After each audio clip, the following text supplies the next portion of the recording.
AEO is one of the biggest shifts happening in marketing in the last 20 years. Businesses are no longer just competing for blue links on Google. They're now becoming the actual answers that AI systems recommend directly to users. That fundamentally changes how we create content, structure websites, and think about visibility online. If you do a Google search and ask what AEO is it's the practice of structuring and optimizing website content so that it's easily understood by AI-powered search platforms. In fact, what I'm looking at right now is AEO. There's an AI overview. I don't have to click on a bunch of different links, and I just get the answer exactly when I want it. So in this presentation, we're going to be going through a simple way for you to understand how we handle AEO with small service-based businesses. To start, understand that this was the traditional search engine, and this is how people have been trained to search for several years. You can see their ranking in the maps and also in the organic listings, but now the LLMs and the AI engines have trained people to look at it this way, where there's still organic results and there's still a list of options, but typically speaking, towards the top of the results, Google, ChatGPT, Claude, Perplexity, all of these different platforms are just recommending one option. What's important to understand here is that AI search changes user behavior dramatically. In traditional search, users might click 5 or 6 different websites before making a decision. In AI search, many times the user simply trusts the one recommendation that's being given to them directly.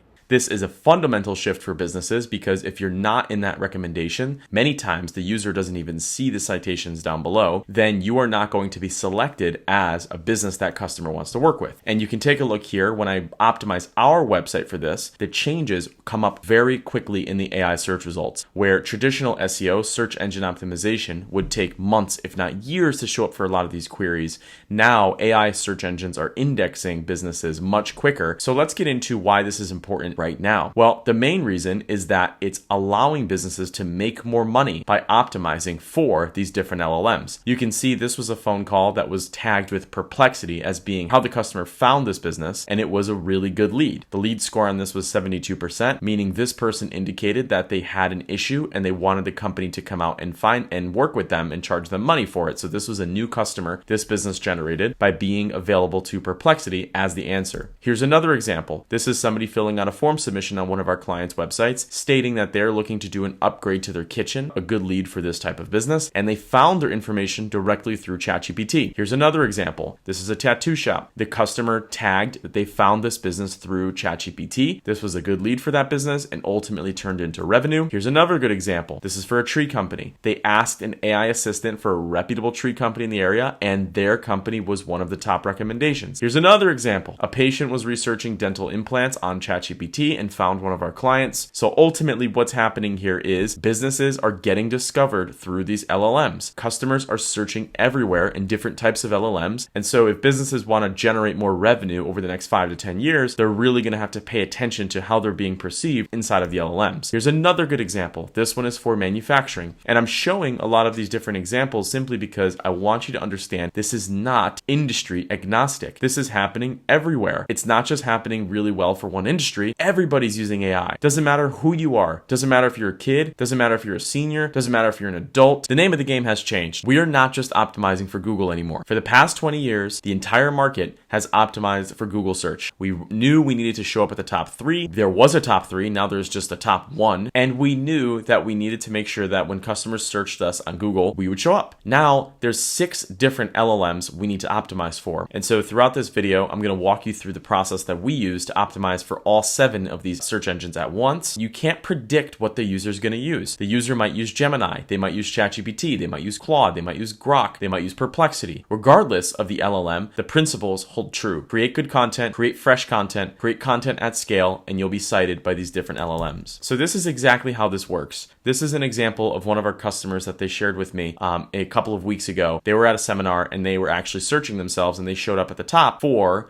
best painters in Connecticut. So a localized search for a service-based business. LLMs look at the left. And so really these robots are searching and giving the user several options. Human beings look at the right. And so they're looking visually at the website. They're actually visiting the website and they're qualifying the business based on their actual website. Very important to note that in this age, in this new era of marketing, you're not just marketing to a human being anymore. You're now marketing to an actual robot. You're now marketing to an actual crawler. You're now marketing to an agent that's finding information for its user. And so you can see what the full breakout looks like here is that the user is going to type something into an LLM. In this case, it was ChatGPT. The LLM is going to think, in this case, it was for 12 seconds before it serves the user an answer. And so that is so important to understand. It's not just 3 blue links anymore. They're getting personalized responses based on their memory of the chat history, based on fresh search, but ultimately it's not the traditional method that we saw back in the day. And that's where bots are becoming increasingly important. This is for one of our clients that we searched up for this presentation of their bot visits over time. Historically, websites were designed almost entirely for human beings. But now, websites also need to communicate clearly to machines, to crawlers, and AI agents. These systems are constantly analyzing content, structure, freshness, authority, relevance, before deciding whether or not to recommend a business.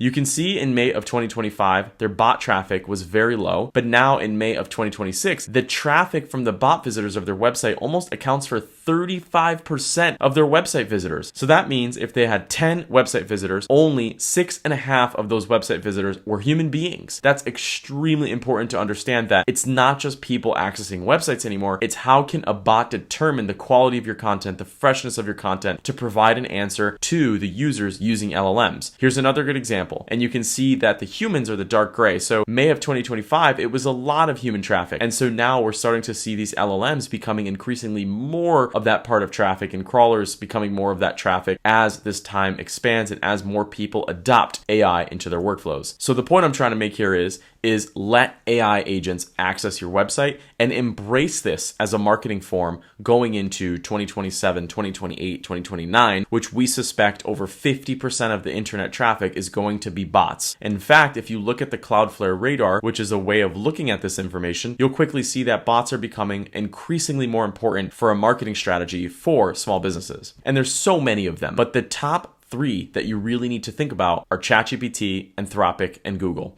These are the big bots. These are the big LLMs that impact every other LLM. And so if we can communicate as a small business to these bots, not to humans, but if we can communicate to these bots effectively, we can get recommended in the answers a lot more than our competition will. And so here's an example of how we measure that. So this is the business that I showed you before. We went ahead and scanned 52 simulated responses, and they showed up 85% of the time, making them appearing well inside of the LLM results. This is how we're measuring this, is how often is a business showing up in the LLM results. This was a quick snapshot. We do this on an ongoing basis when the business engages in the service with us, but ultimately this will give you a good understanding of if that business is showing well and how well they're showing up for. So now you can start to see that we can actually influence how well a business is showing up inside of these different LLMs. Here's another good search example. From the beginning, I showed you the traditional. Here's what it looks like a little bit differently in the AI world. They're giving you a search query. Somebody typed in landscape architect Stanford, and then the client shows up there at the bottom. And ultimately, we are trying to be as attractive as possible to the robot that's scanning us to provide the answer to the user. So when someone makes a search, this is how an LLM is breaking out fan out queries, which basically means the LLM will take landscape design or landscape designer, and then it'll simultaneously search 10 different ways to accumulate an answer. This is a fundamental shift in how we look for information online. On the front end, somebody's just looking up a simple keyword. On the back end, the agent is doing so much work for that person. So if our website pages aren't optimized for these different ways that people search for this, we're never going to show up in the answer. And the unfortunate reality is most agencies or most practitioners of this are still thinking that there is no difference between SEO and AEO, when in reality, the data is showing very clearly that there is clearly a difference. So we can see what AI engines run to gather context for a specific prompt or a specific keyword. This is critical as we can optimize the landing pages and the content of the website to optimize for this. So when you drill down on one keyword phrase, in this case, it's one prompt, you can see how we can measure how well we're doing against the competition for this specific prompt over time. Of course, updating that web page, optimizing for all of the query fan outs, making sure the page is quick and machine readable is going to ensure that our visibility increases over time for that specific prompt. So when we engage in AEO services for a client, what we are doing is we are picking prompts that make the most sense business. Although we can never perfectly know what people are actually typing into the search results, we can do a good guesstimate based on the data we already have from the customer and start managing those prompts. And then what we see over time is that prompt moving up in visibility or is it moving down? Hypothetically speaking, if we're making optimizations to those web pages, we're monitoring the competition to see what they're doing, and we're optimizing that on their web page, that's going to increase the visibility over time. But not only that, we look at a group of prompts. In this case, we're looking at a group of about 50 prompts. And are we moving up in visibility over time? Are we moving up in sentiment over time, which means how well is an LLM communicating about our business? Are we moving up in position? Are we moving up of share of voice? A lot of people are talking to their phones. I talk to my phone a lot. And what is our strongest model? In this case, it's Google's AI overview, and our weakest model is ChatGPT. So I know where we need to invest energy if we want to improve ChatGPT's model of us. And that is going to give us our trend. And so the higher we show up for our group of prompts, in this case, it's 50 total prompts. Ultimately, when somebody does make a search for our kind of business in an LLM, we're going to be recommended. And as I showed you in the beginning, there's real money coming through these prompts. And so now is the best time as a small business, a service-based business, to optimize for this in the future. So the way that this is done is we look at the chat history of our simulated prompts. So every single week, our system will search all of our different queries in all of the different LLMs and then allow us to see if we are visible or not and what's impacting those rankings. On the bottom right, you can see that Angie and Yelp are impacting these rankings, but on the top left, you can see that it's mainly the first-party websites that are impacting these rankings. So having a clear strategy for both is not something we want to ignore, set on just one way to appear. We want to look at marketing as a holistic method to optimize for these robots. And you can't discriminate this.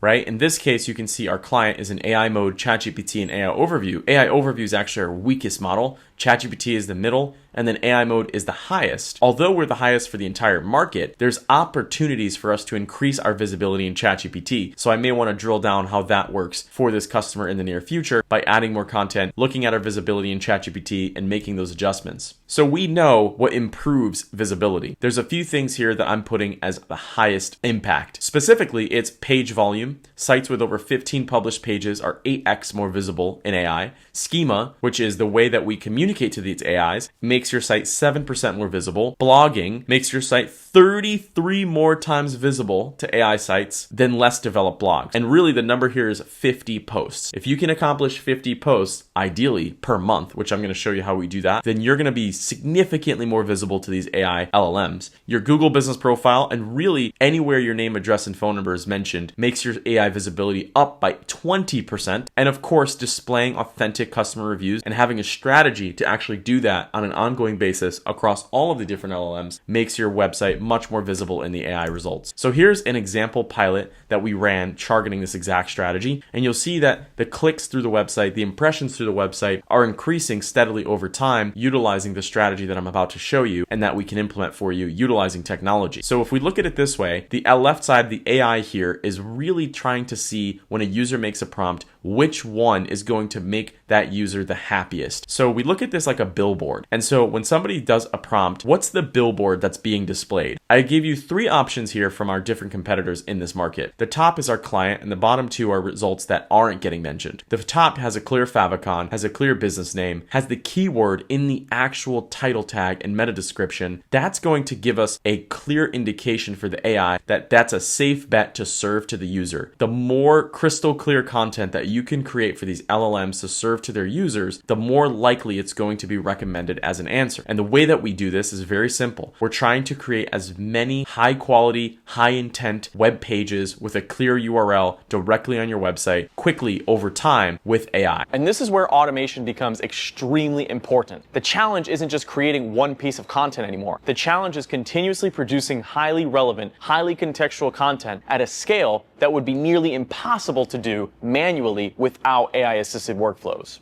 Now, traditionally, most marketing agencies would publish 1 or 2 blog posts on your website per month and charge by the hour. Technology has dramatically changed this, where you're not paying us for the hour anymore. Instead, you're paying us for the workflow automation that we're setting up in your business with your data to accomplish this. I'll give you a really good example of this. This I indexed on May 23rd of 2026. The content piece that our AI system automatically created for the client was selling your home with carpenter ants warranty timeline guide. And so a customer called called in. They were curious about if they could sell their house with carpenter ants, and they wanted a pest control company to come out and see if they could do anything about it. And so we created that piece of content, indexed it in the search results, which means we made it available for LLMs to find this information. And literally, this is May 24th, the next day, we saw that this was ranking inside of the search results. So that's going to improve their AI visibility. One phone call automatically generated this content with the customer's knowledge base and context very clearly, and now it's showing up very clearly inside of the search results. So here's what that process looked like for this. We analyzed the phone call, we looked and saw that the person said X, Y, and Z, and then we went ahead and followed this simple process where it took the call, transcribed it, Anthropic, which is Claude, searched the knowledge base of that customer we created, it generated an article, and then it even went ahead and published it directly on the website page. If you were paying an agency traditionally to do this, your fees would rack up dramatically. There's so many parts here that's being automated. The first thing is the call's being transcribed. Then it's taking that transcription and looking at your business's knowledge base and then generating the article. Not only is it generating the article, it's publishing it directly on the website content management system. This is now a job of technology completely automating, and then our team looking at it for quality. Here's another good example. Analyzing the website form submissions on the website. A form submission comes in, ChatGPT recommends a page, recommends an FAQ, recommends a blog, and then adds those recommendations to a Google Sheets so that our team can optimize and manage this at scale. So if your business is getting a lot of data, if your business is getting a lot of phone calls, this is how we use technology to automate the content creation process so we improve our visibility over time. And that's exactly what we're trying to do with AEO. We're trying to make sure that our clients are at the top of the search results, all of the LLMs that are important to them, and that is only done by utilizing an automated content creation process. This isn't slop either, right? Because it's taking what you're saying to your customers and then publishing it directly on your website with some guardrails that we have set up that are proprietary that allow us to make sure they stay on your business's brand. That's AEO. That's how it's different than SEO, and that's how we approach it.